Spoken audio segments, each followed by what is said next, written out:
Hey guys, welcome back to another video. This is on solving equations with variables on both sides. This is going to be from the 8th grade book, unit 1.3. So write 8th unit 1.3 there at the top. And our learning intentions is to be able to write and solve equations with variables on both sides. You'll know that you're successful with this when you can explain how to solve an equation with variables on both sides.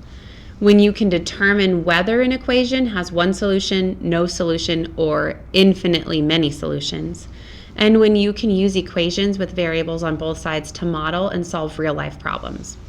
Okay, so this is where we're starting to get into new concepts that you guys haven't seen before with the variables on both sides. So some equations have variables on both sides of the equal sign.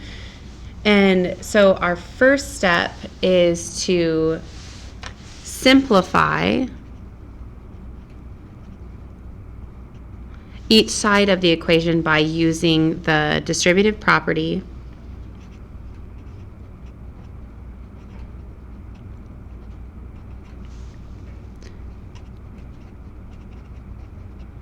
or combining like terms.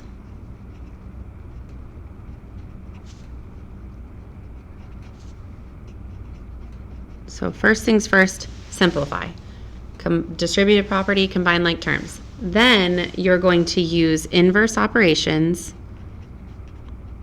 to get the variables all to one side of the equal sign. So that's going to be your first thing that looks different. After I have simplified my equation, I need to use my inverse operations to get the variables to one side. So I'm stopping what I'm doing. I'm not getting rid of my constant term or my coefficient. I need to get the variables to one side of the equal sign, and then I can move forward. Then you get to use inverse operations to solve for the variable. And then finally you'll check with substitution. So put the answer for your variable back into the equation, make sure it makes sense. Okay, so let's look at what that looks like.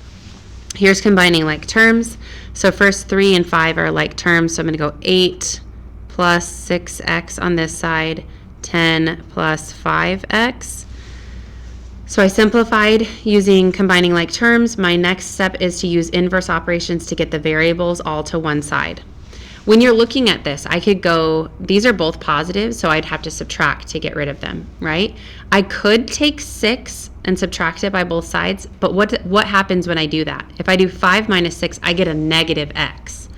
So it would make more sense to take the smaller number and subtract it from both sides, because now I have 8 equals 6 minus 5 is 1, right? So 8 plus, not equals. 8 plus x equals 10. And then now I'm going to use inverse operations to solve for the variables. So subtract 8 from both sides. X equals 2. And I can go back here, put that 2 in for x. 8 plus 12 is 20. And then 10 plus 10, because 5 times 2 is 10, is also 20. So I know my answer is correct. Let's look at the distributive property. Negative 2 times x is negative 2x. Negative 2 times negative 5 is positive 10, because 2 negatives make a positive. 6 times 2 is 12. 6 times negative 3x is negative 18x. So I have used the distributive property. I don't have to combine any other terms. Now I am going to figure out which side I'm going to move my variable. It really won't matter in the end, but you might just give yourself some extra work. Like if I would have done subtract 6 from both sides and I would have ended up with a negative x, I'm going to have to divide by a negative 1 at the end to get x by itself. So I would have just given myself an extra step. So here I'm going to add 18 to both sides, because this is going to make this number bigger. So I'm going to add 18 to both sides. So 16x plus 10 equals 12. I'm going to subtract by 10 on both sides because I'm using my inverse operations. So 16x equals 2. Divide 16 by both sides. And now I have 2/16, which would simplify down to 1/8. So x equals 1/8, and I can put that 1/8 back into my problem and make sure that it comes out correctly.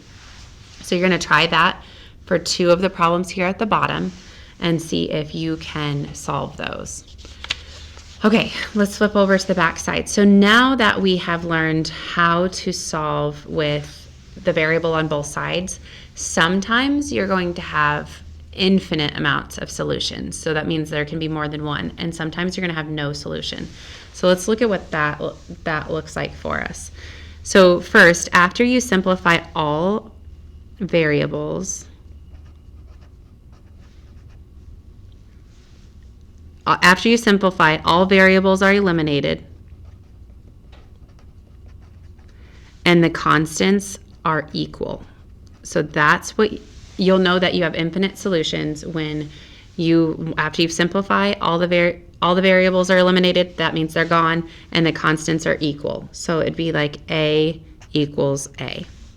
So in this case, this just shows like the balance. They're both equal, right? So we have 2x plus 6 equals 2x plus 6.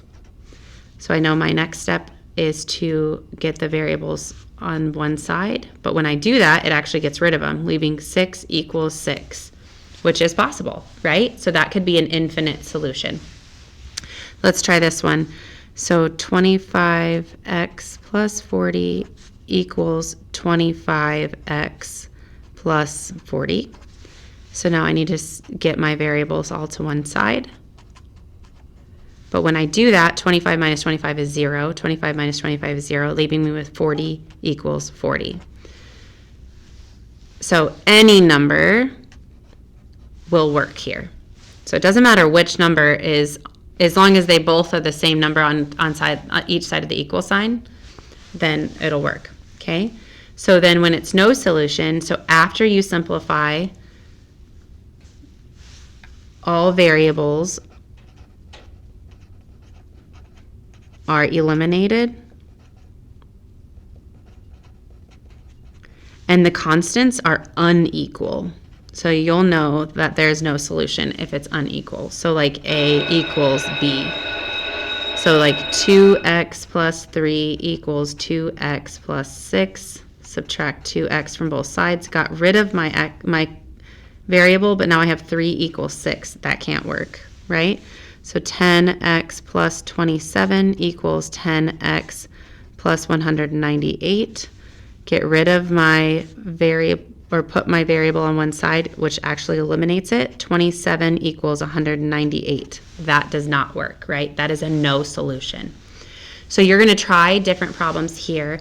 You need to solve and then determine which one has one solution, infinite solutions, or no solutions.